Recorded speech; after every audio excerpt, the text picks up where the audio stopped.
బావగారు ఇంట్లో లేరండి అన్నయ్య గారు. ఎక్కడికి వెళ్ళారమ్మా? మార్కెట్కి అండి. ఎరా శేఖరు, కాలేజీకి వెళ్ళలేదా? ఈరోజు ఆదివారం బాబాయ్, కాలేజీ సెలవు. ఓ, ఆదివారం అయితే పేపరు చాలా బలంగా ఉంటుంది. 4 పేజీలు ఎక్కువ వస్తాయి. ఎక్కువసేపు చదువుకోవచ్చు.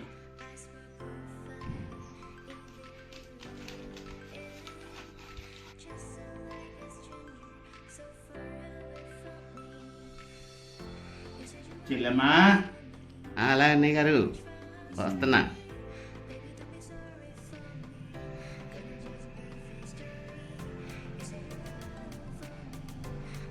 రేయ్ రేయ్, టీ పట్టుకెళ్ళి అంకుల్ గారికి ఇవ్వు. అలాగే బాబాయ్ గారు, టీ తీసుకోండి.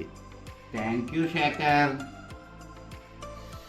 మా చెల్లెమ్మ పెట్టిందంటే అబ్బబ్బబ్బబ్బబ్బబ్బా, టీ చాలా బాగుంటుంది.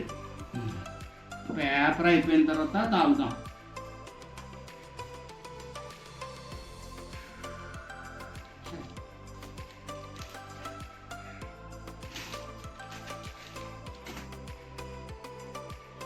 ఏ బాబాయ్ గారు అలా పడేశారు? ఏం చూడాలో అర్థమవుతలేదు అబ్బాయి. ఏం జరిగిందేంటి? ఈ పేపర్లో ఎక్కడ చూసినా ఆడపిల్లల మీద అగత్యాలు, ఘోరాలు, ఎలాగో ఏటో ఏమీ అర్థమవుతలేదు. అబ్బాబ్బాబ్బా, పేపర్ చూడటానికే భయం వేస్తుంది అనుకో. సినిమా కష్టాలన్నీ మీకే వచ్చినట్టున్నాయి. బాగా బాధపడుతున్నారు. మరి ఏం చెప్పను నేను?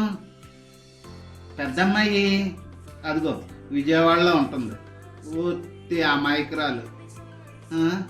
దాన్ని ఎవరో ఏం ట్యాప్ చేస్తారో ఏటో అని చాలా బెంగగా ఉంది అబ్బాయి. ఇంకా 2వ పిల్ల ఉందా, అది ఎప్పుడూ సెల్లట్టుకొని ఇలాగ అంటూనే ఉంటుంది. అబ్బాబ్బాబ్బా, ఇంకా 3వ కూడా ఉన్నాడా? ఆడు ఎప్పుడు వస్తాడో ఎప్పుడు వెళ్తాడో కూడా తెలియదు. ఆ ఫ్రెండ్స్తోనే సరిపోతుంది ఆడి జీవితం. చదువులు ఒకటేనా,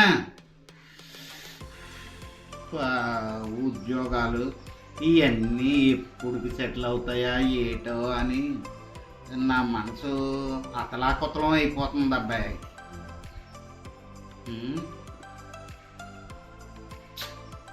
చాలా ఫీల్ అయిపోతున్నారు. మరి కన్న తండ్రి బాధ్యత అలాగే ఉంటుంది కదా.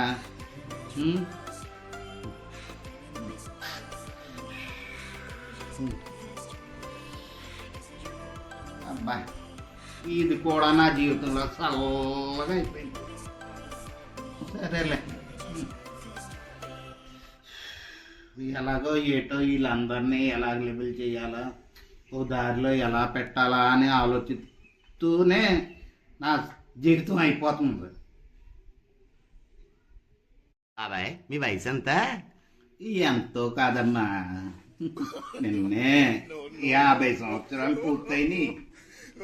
5 పదులు వయసు వచ్చినా పెళ్ళి అవ్వలేదు మీకు. ఇంకా పిల్లలు ఎక్కడి నుంచి వచ్చారు బాబాయ్ గారు? అవును కదూ, I am still bachelor. I am virgin, you know.